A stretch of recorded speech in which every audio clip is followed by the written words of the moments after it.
దేవుని పరిశుద్ధమైన నామానికి స్తోత్రములు. దేవుని యొక్క సన్నిధిలో దేవుని యొక్క మాటలు వినడానికి ఆత్మీయముగా ఒక నూతనమైన మెట్టు ఎక్కడానికి ఆయన పాద సన్నిధిలో ఎక్కిభవించిన మీ అందరు కూడా ప్రభునామమున ప్రేమపూర్వకంగా వందనాలు తెలియజేస్తా ఉన్నాం. దేవుడు మిమ్మల్ని అందరినీ బహుగా ఆశీర్వదించునుగాక. ఆమేన్. ఎలా ఉన్నారని మీరందరూ బాగున్నారా? దేవుని యొక్క వాక్యం వింటూ ఉన్నారు కదా, దేవుని మాటలు వింటున్నారు, ప్రార్థనలు ఎక్కిభవిస్తూ ఉన్నారు. ప్రతిదినం మనం ఇలా చేయటం వల్ల ఆత్మీయంగా తప్పనిసరిగా మనము క్షేమాభివృద్ధిలోనే ఉంటాం. నేటి దినాన ఒక ప్రాముఖ్యమైనటువంటి అంశాన్ని మనము జ్ఞాపకం చేసుకుందాం. చూడండి, బైబిల్స్ తీసుకోండి. బైబిల్ నోట్స్ ఉన్నది కదా, తీసుకొని రాసుకోండి. శ్రేష్టమైనటువంటి మాటలు పరిశుద్ధాత్మ దేవుడు మనతో మాట్లాడి మనలను బలపరచబోతా ఉన్నాడు. నిర్గమకాండము గ్రంథము 14వ అధ్యాయము 15వ వచనాన్ని ధ్యానాంశముగా చదువుతున్నాను. బైబిల్స్ తీసుకొని చూడండి, రాసుకోండి. అంతలో యెహోవా మోషేతో, నీవేళ నాకు మొరపెట్టుచున్నావు, సాగిపోవుడి అని ఇశ్రాయేలీలతో చెప్పుము. దేవుడి మాటలు మనందరి వినికిడిలో బహుగా ఆశీర్వదించునుగాక. ఆమేన్. అందరము ఆమేన్ అని చెప్దామా? ఆమేన్. జాగ్రత్తగా ఈ మాటలు వినండి ప్రియ దేవుని బిడ్డలారా.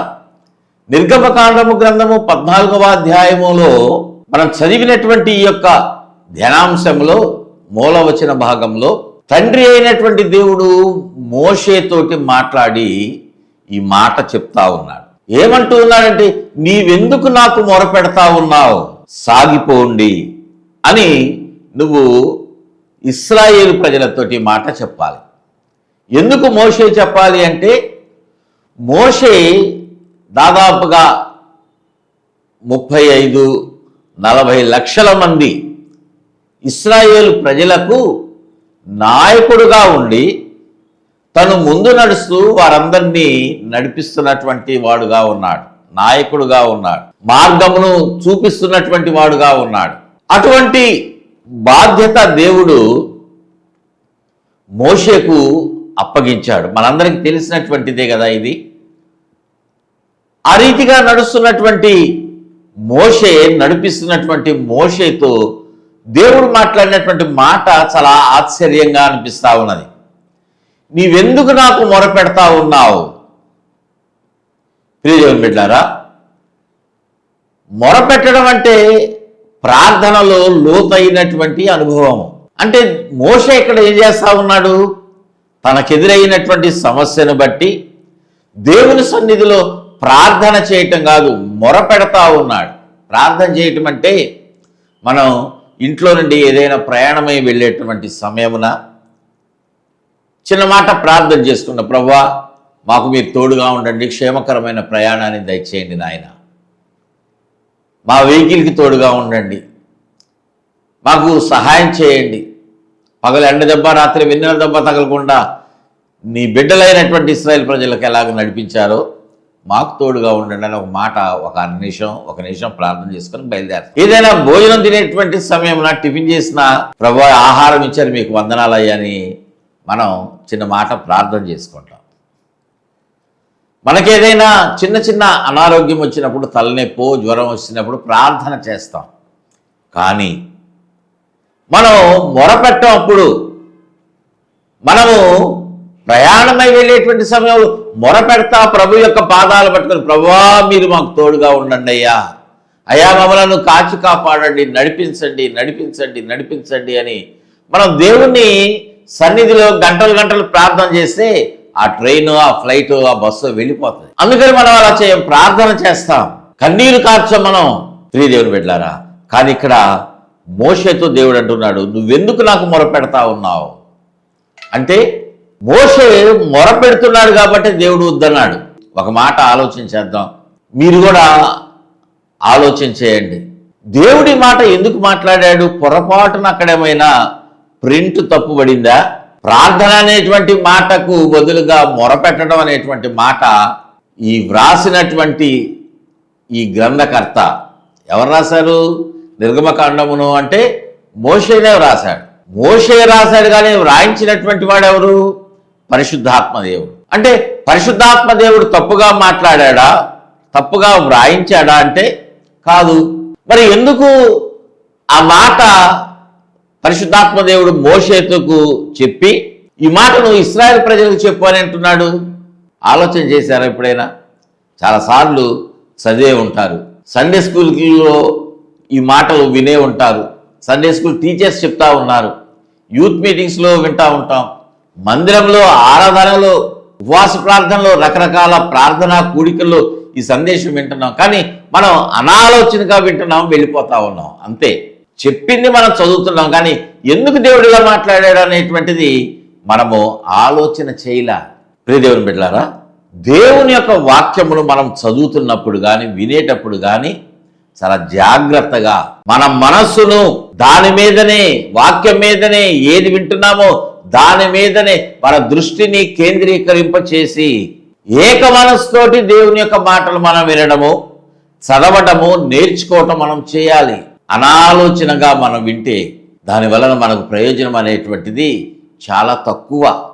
మన హృదయంలోకి వెళ్ళకపోతే ఆ మాట దేనికి ఉపయోగం పడదు మనకు. అది ప్రియ దేవుని బిడ్డలారా, ఆలోచన చేయండి.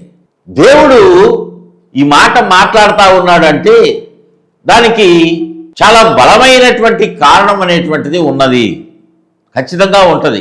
కేవలం మోషేతో మాత్రమే కాదు, ఏ విషయంలోనైనా, దేని విషయంలోనైనా మనతో కూడా దేవుడు మాట్లాడుతూ ఉంటాడు కదా.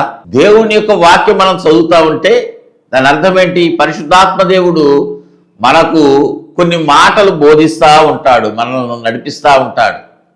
మనం నడవటానికి, క్షేమంగా నడవటానికి మార్గమును నిర్దేశించి మనకు దారి చూపిస్తూ ఉన్నాడు. మనం జాగ్రత్తగా వినలేదనుకోండి, మనం వెళ్ళేటువంటి దారిలో మనము సరిగా నడవలేము.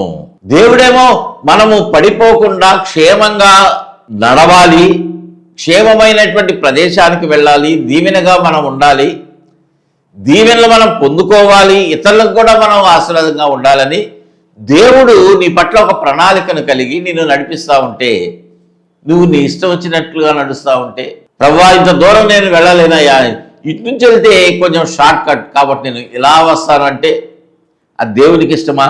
కాదు కదా.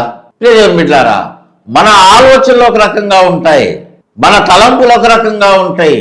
ఎందుకంటే మన జ్ఞానము వేరు, దేవుని యొక్క జ్ఞానం వేరు. మనము ఈ లోక సంబంధమైనటువంటి ఆలోచనలు, ఈ లోక అధికారి మనలను వక్ర మార్గములో నడిపిస్తూ ఉంటాడు. జాగ్రత్త. మనము వెళ్ళాల్సినటువంటి మార్గములో మనము వెళ్లకుండా ఆటంకాలు కలుగు చేస్తూ ఉంటాడు. ప్రియ దేవుని బిడ్డలారా, మనము నడవలసినటువంటి మార్గము దేవుడు నిర్ణయిస్తూ ఉన్నాడు. ఆ మార్గము అది చుట్టూరా ఉండదు అనుకోండి, కొంచెం 2 కిలోమీటర్లు ఎక్కువైనా సరే దాంట్లో నుంచి దేవుడు ఎందుకు నడిపిస్తున్నాడు అని మనం ఆలోచన చేయాలి. ప్రభువా నేను ఇంత దూరం నడవలేను నాయన అంటే అది మన ఇష్టం అవుతుంది. ఒక మాట చదువుతున్నాను చూడండి, నిర్గమకాండము గ్రంథంలోనే, నిర్గమకాండము గ్రంథం 13వ అధ్యాయము 17వ వచనము 18వ వచనాన్ని చదువుతా ఉన్నాను, గమనించండి, చూడండి. మరియు ఫరో ప్రజలను పోనీయగా దేవుడు ఈ ప్రజలు యుద్ధము చూచినప్పుడు వారు పశ్చాత్తాపపడి ఐగుప్తులకు తిరుగుదురేమో అనుకుని ఫిలిష్తీయుల దేశము సమీపమైనను ఆ మార్గమున వారిని నడిపింపలేదు. అయితే దేవుడు ప్రజలను చుట్టూదారియగు ఎర్ర సముద్రపు అరణ్య మార్గమున నడిపించెను. దేవునికి మహిమ కలుగును గాక. హల్లెలూయా, హల్లెలూయా.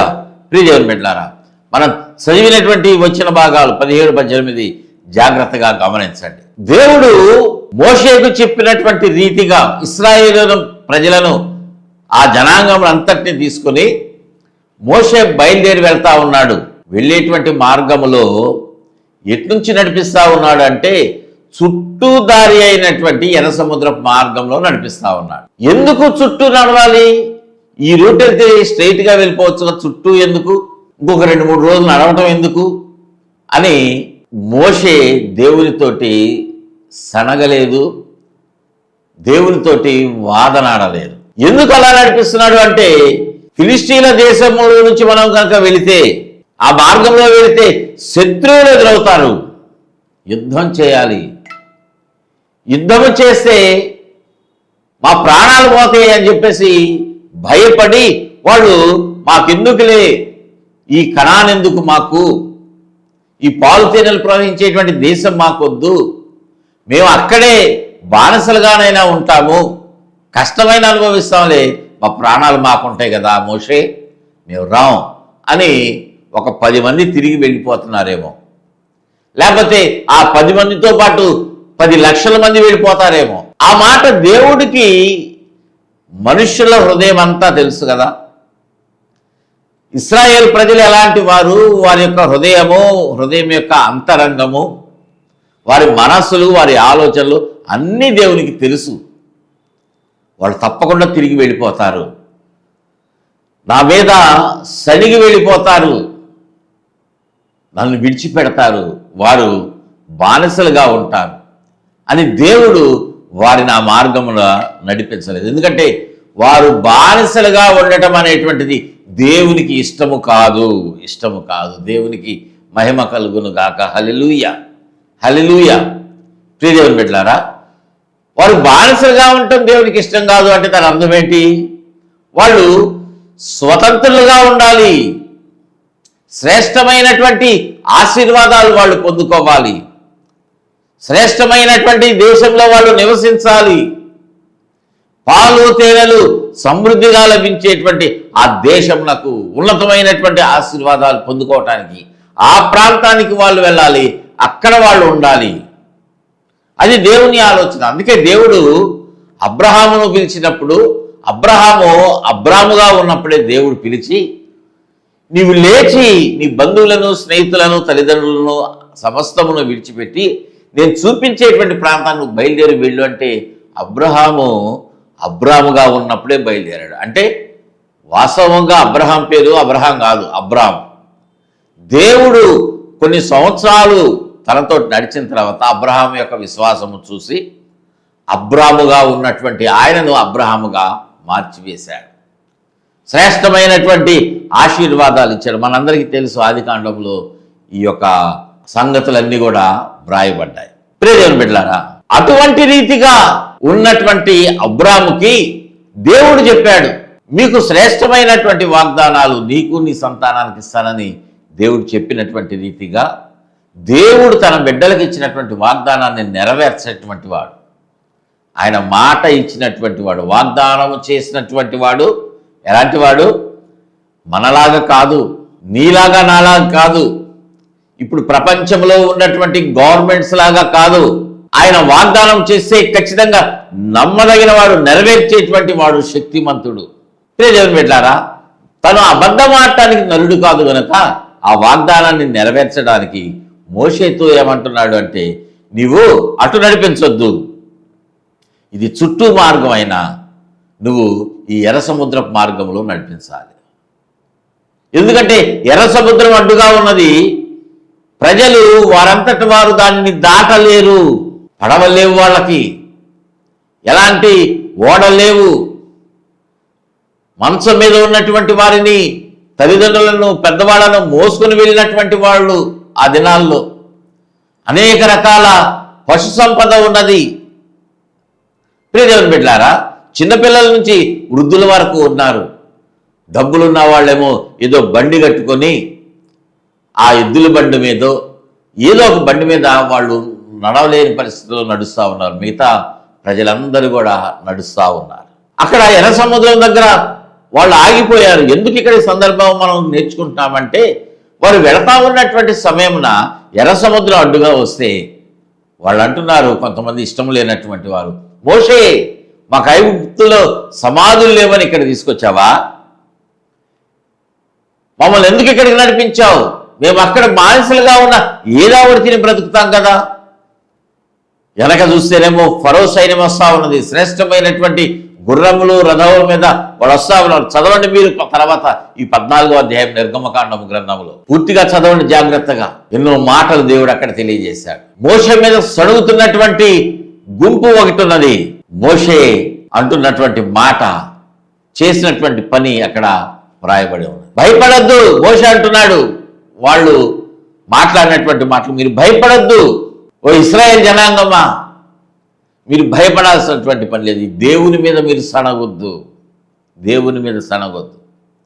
ఆయన ఈ సముద్రమును సృష్టించిన వాడు, ఆయన శక్తి కలిగినటువంటి వాడు, మనలను నడిపిస్తున్నటువంటి వాడుగా ఉన్నటువంటి వాడు కదా. ఆయన మీద మనం ఆధారపడదాం. ఆయన మనలను క్షేమంగా నడిపిస్తాడు. దేవునికి మహిమ కలుగును గాక. హల్లెలూయా. మనం ఆగిపోవలసినటువంటి అవసరం లేదు. ఎందుకంటే దేవుని యొక్క మాట ఏం చెప్తా ఉన్నాడు? నిర్గమకాండం గ్రంథము 3వ అధ్యాయంలో పొదలో నుండి మోషేతో మాట్లాడినటువంటి సమయమున మీరు చదవండి 3-4 అధ్యాయాల్లో. అక్కడ దేవుడు మోషేతో మాట్లాడి అంటున్నాడు, అయ్యా నేను వారిని నడిపించలేనయ్యా, నేను నత్తివాడిని, నోటి బాంధ్యము కలిగినటువంటి వారిని నేను నడిపించలేనంటే దేవుడు మోషేను బలపరిచాడు. నువ్వు వారికి నాయకుడుగా ఉండు, నీ అన్న నీకు నోరుగా ఉంటాడు. దేవుని బిడ్డలారా, ఎన్ని రకాలుగా దేవుడు బలపరిచిన మీదట మోషేను నడిపించడం ప్రారంభించాడు. మోషేకు దేవుడు చెప్పాడు, నేను నీకు తోడుగా ఉండి నడిపిస్తానని. ఆ మాట ఇక్కడ దేవుడు మోషేతో జ్ఞాపకం చేస్తున్నాడు. మీరు ఎందుకు ఆగిపోతున్నారు? ఆగిపోయి మీరు మొరపెడుతున్నారంటే మీరు భయపడుతున్నారనే కదా అర్థం. ఈ సమస్య వచ్చింది, ఈ సమస్యలో నుంచి నేను మిమ్మల్ని విడిపించలేనా? ఎర్ర సముద్రమును చూసి మీరు భయపడుతున్నారు ఏంటి? ఎందుకంటే ఎన్నో ఘోరమైనటువంటి బలమైనటువంటి దుర్గములు మీ ముందు నిలబడబోతా ఉంటే అప్పుడేం చేస్తారు? మీ దారి మూయబడిపోతా ఉంది కొన్ని చోట్ల. అప్పుడేం చేస్తారు?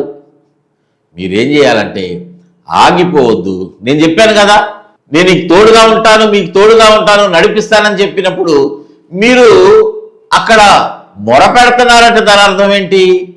మీకు నా మీద నమ్మకం లేదు, నేను మీకు తోడుగా ఉండను అనుకుంటున్నారేమో. దేవా ఎక్కడున్నావయ్యా, మాకు తోడుగా ఉండి నడిపించని మీరు మాట్లాడుతున్నారేమో కదా. వద్దు అలాగా. ప్రియదేవుని బిడ్డలారా, మనం ఎలా ఉండాలి? దేవుని మీద ఆధారపడినటువంటి బ్రతుకును మనము కలిగి ఉండాలి. మనము దేవుని సన్నిధిలో అనుమానంగా అడుగులు వేస్తున్నామంటే దాని అర్థం ఏంటో తెలుసా? ఏ విషయంలోనైనా సరే నిన్ను స్వస్థపరచు యెహోవా నేను దేవుడు నీకు వాగ్దానం ఇస్తే, నువ్వు చిన్న జబ్బుకి, తలనొప్పికి, జ్వరానికి, కడుపులో నొప్పికి, లేకపోతే క్యాన్సర్కి, దేనికి భయపడాల్సినటువంటి పని లేదు. దేవుని యొక్క చిత్తము నువ్వు స్వస్థపరచబడాలి అంటే ఆయన తప్పకుండా నీకు తోడుగా ఉంటాడు, నిన్ను స్వస్థపరుస్తాడు. లేదు ఆ కార్యం జరగకుండా దేవుడు నీ ప్రాణాలే తీసుకోవాలనుకుంటే నువ్వు లోబడు. ఎందుకంటే శ్రేష్టమైన ప్రదేశంలో నువ్వు ఉంటావు. ఈ లోకమంతా శోధన, ఈ శోధన సహించి నువ్వు ప్రార్థనలో ఉంటే దేవుడు నిన్ను తనతో పాటుగా తను ఉన్నటువంటి స్థలములో ఆ పరలోకములో నిలబెడటానికి నీకు ఒక సింహాసనాన్ని ఆయన సిద్ధపరిచినటువంటి వాడుగా ఉన్నాడు కదా. కొన్ని ప్రాంతాలు నీకు అధికారిగా నీవు ఏర్పాటు చేసుకున్నాడు కదా.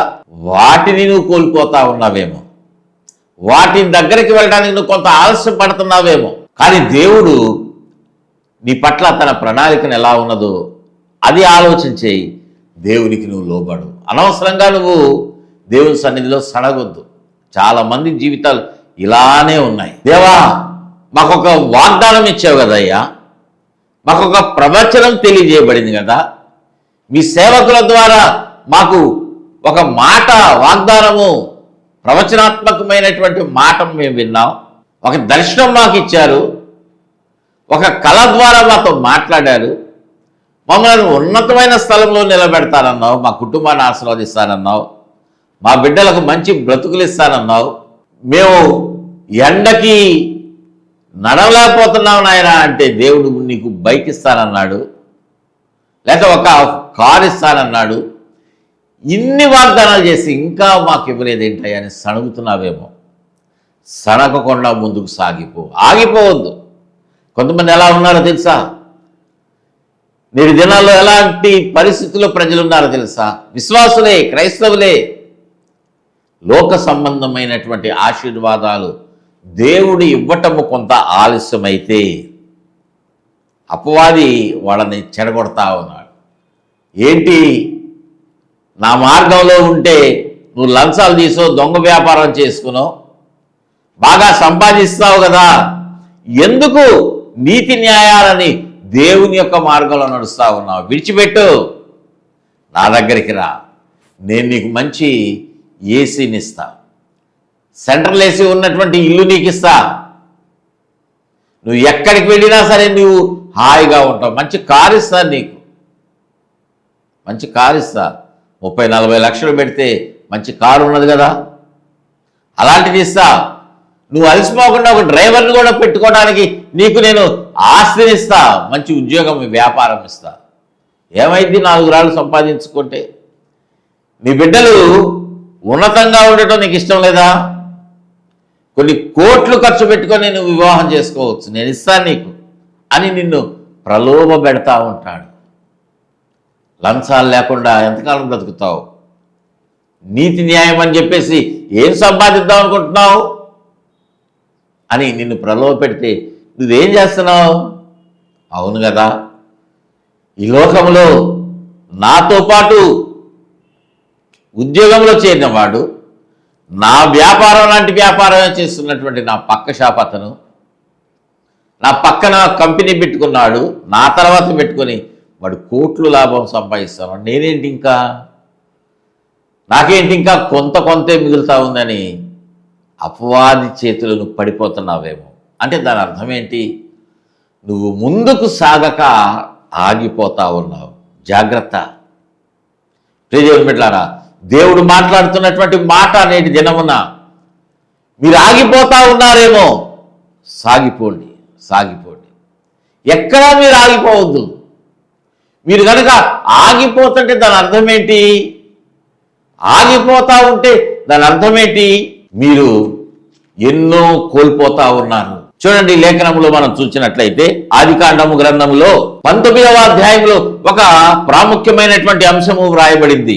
ఏంటది అంటే, దేవుడు అబ్రాముతోటి ప్రయాణమై బయలుదేరి వెళ్ళాడు. ఆ తర్వాత లోతుని నడిపిస్తా ఉన్నాడు. లోతు కుటుంబం నడుస్తా ఉంది.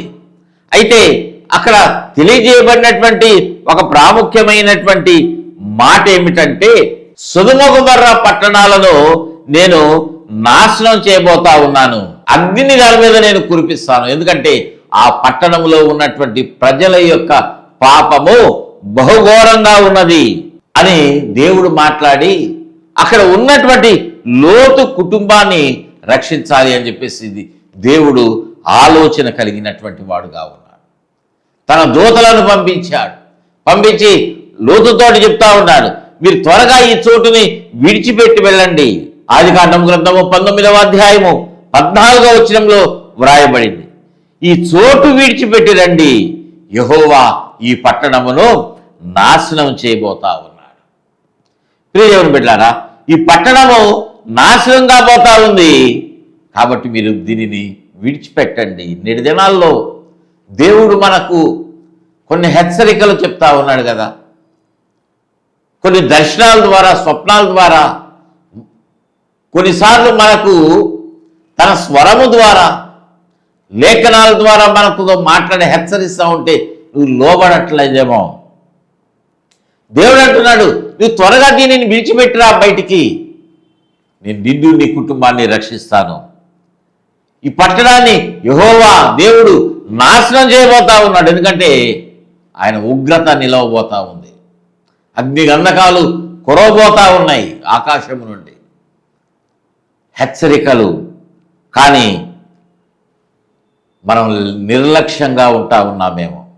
అందుకే దేవుడు ఈ మాటలు ఈరోజు మాట్లాడుతూ ఉన్నాడు. ఈ సందర్భాన్ని ఆ మాట చెప్తా ఉన్నప్పుడు ఈ ఊరికి దాని దోషమును బట్టి, అది నడిచినటువంటి తీరును బట్టి శిక్షగా పోతా ఉంది కనుక ఆ శిక్షలో నీ భార్య, నీ కుటుంబము, నీ కుమార్తెలు ఎక్కడి నుంచి వారు తీసుకొని వెళ్ళు అంటే లోతు ఏం చేశాడు? అతడు 16వ వచనంలో వ్రాయబడింది. ఆదికాండం గ్రంథం 19వ అధ్యాయము 16వ వచనంలో అతడు తడవు చేసెను. ప్రియదేవుని బిడ్డలారా, తడవు చేయొద్దు. తడవు చేసినట్లయితే నువ్వు ముందుకి కొనసాగలేవు. బలవంతంగా బయటికి తీసుకొస్తే నడుస్తూ ఉంటే లోతు భార్య ఆలోచనలు ఎక్కడున్నాయి? లోతు భార్య ముందుకు కొనసాగలేకపోతా ఉంది. లోతు భార్యలాగా నువ్వు కూడా కొన్ని స్థలములలో ఆగిపోతున్నావేమో. బయలుదేరింది, విడిచిపెట్టింది, తన ఇంటిని లోపల ఉన్నటువంటి దానినంతా విడిచిపెట్టి ముందుకు దేవుడు నడవమంటే ఆమె ఏం చేస్తూ ఉంది? ఏదైతే విడిచిపెట్టిందో దానిని చూడటానికి ఆశ చావక వెనుదిరిగి చూస్తూ ఉంది. దేవునికి మహిమ కలుగునుగాక. హల్లెలూయా. ఈ మాట దేవుడు చెప్పినందుకు మనం దేవునికి స్తుతులు చెల్లించాలి. వెనుదిరిగి చూసినటువంటి లోతు భార్య ఏమైపోయిందంటే ఉప్పు స్తంభంగా మారిపోయింది. మనం కూడా దేవుని యొక్క ఉగ్రతలో మనం పాలు పంపులు పొందుతున్నావేమో. మీరు రక్షణ పొందారు, పాప క్షమాపణ పొందారు, పాపాన్ని విడిచిపెట్టి ముందుకు 10 అడుగులు వేస్తే మళ్ళీ మీ ఆలోచనలు వెనక్కి వెళ్ళిపోతా ఉన్నాయేమో కదా.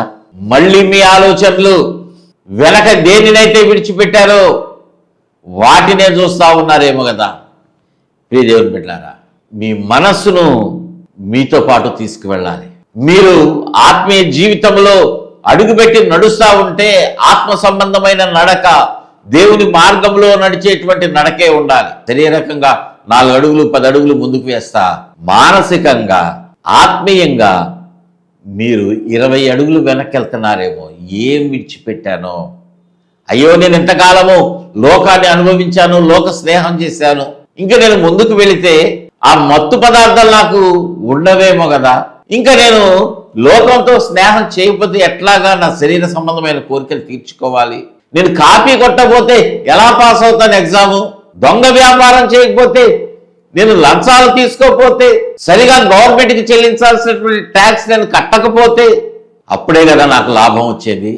నాకు వేల రూపాయలు కాదు, లక్షల రూపాయలు, లక్షలు కాదు, కోట్లు అనేటువంటివి నేను సంపాదించుకుంటా. ఒక పెద్ద బిల్డింగ్లో నేను ఉండగలుగుతాను. మా ఇంట్లో చూస్తే పోర్టుకోలో 2-3 కార్లు ఉండాలి. నాకు ఒక కారు, నా భార్యకు ఒకటి, నా బిడ్డకు ఒకటి, 3 కార్లైనా ఉండాలిగా అని మనం వెనుక అడుగు వేస్తా ఉన్నామేమో. జాగ్రత్త ప్రియ దేవుని బిడ్డలారా. దేవుడు అంటున్నాడు, శిక్షలను పాలు పంపులు పొందకుండా ఉండాలంటే ముందుకు ఆగిపోవద్దు. దేవుడు ఎంత ప్రేమ కలిగిన వాడో చూడండి, ఎంత ప్రేమతోటి చెప్తున్నాడు. బలవంతంగా బయటికి తీసుకొచ్చిన లోతు భార్య ఆగిపోతా ఉంది, హృదయంలో ముందుకు నడుస్తూ ఉంది కానీ వెనుదిరిగి చూస్తూ ఉంది. మనందరికీ తెలిసినటువంటి సందర్భమే ఇది. అందుకే రిఫరెన్స్ చెప్పకుండా నేను ముందుకు వెళ్ళిపోతా ఉన్నా. ప్రియ దేవుని బిడ్డలారా, మనము ఆగిపోవద్దు. లోకాన్ని ప్రేమించినటువంటి అనుభవంలో ఒకానొక సమయంలో నువ్వు ఉన్నావు. లోకాశలను తీర్చుకుంటూ నువ్వు ముందుకు నడిచినటువంటి దినాలు కొన్ని ఉన్నాయి. కానీ దేవుడు నిన్ను ప్రేమించాడు, తన రక్షణ నీకు అనుగ్రహించడానికి సిద్ధపడి మరలా నువ్వు విడిచిపెడుతున్నా ఆయన విడిచిపెట్టకుండా తన మాటలు నీతో మాట్లాడి తన ప్రేమను చూపించి నిన్ను ఆకర్షించాడు. నువ్వు వెనుదిరిగి చూడొద్దు ప్రియ దేవుని బిడ్డ. చిన్న మాట ప్రార్థన చేసుకుందాం. ప్రేమ కలిగిన తండ్రి, పరిశుద్ధుడా మీకు వందనాలు. ఆగిపోక సాగిపోమని మీరు మాతో మాట్లాడారు. మేము ఎక్కడైనా ఆగిపోతున్నామేమో, ఎక్కడైనా బలహీనంగా ఉన్నామేమో, ఎక్కడైనా వెనుదిరిగి చూస్తా ఉన్నామేమో. ప్రభా, యెహోషువతో మీరు అంటున్నారు, నేను మోషేకు తోడుగా ఉన్నట్లుగా నీకు తోడుగా ఉంటా, నువ్వు భయపడొద్దు, జడియవద్దు, వెనుదిరిగి చూడొద్దు అని మోషేను బలపరిచిన రీతిగా యెహోషువను కూడా బలపరిచినప్పుడు ప్రభువా, యెహోషువ ప్రజలందరినీ నడిపించాడు, విశ్వాసంతో నడిపించాడు. ప్రభువా, ఎక్కడా వెనుదిరిగి చూడలేదు. ఎరుకో కోట గోడలు అడ్డుగా ఉన్న వాటిని బ్రద్దలు చేసి నడిపించిన శక్తి కలిగినటువంటి దేవుడు. మా జీవితాల్లో కూడా ఏదైనా ఆటంకము అడ్డులుగా ఉంటే, ఏదైనా సమస్యలు శోధనలు ఎదురైతే వాటిని జయించేటువంటి ఆత్మ సంబంధమైన బలాన్ని మాకు దయచేయండి. Thank you lord. నేను ఈ బిడ్డలందరినీ, మాటలు వింటున్న వారిని, స్పాన్సర్ చేస్తున్న వారిని, ప్రతి ఒక్కరిని ప్రేమపూర్వకంగా మీరు ఆశీర్వదించండి. వెనుదిరిగి చూడకుండా బలపరిచి దీవించమని మమ్మల్ని అందరినీ మీ యొక్క ఆశీర్వాదకరమైన హస్తాలకే సమర్పిస్తూ నాయన మీ దయలో మమ్మల్ని అందరినీ జ్ఞాపకం చేసుకున్నాను. యేసయ్య నామములో అడిగి వేడుకుంటున్నాం తండ్రి. Amen, amen, amen. God bless you all.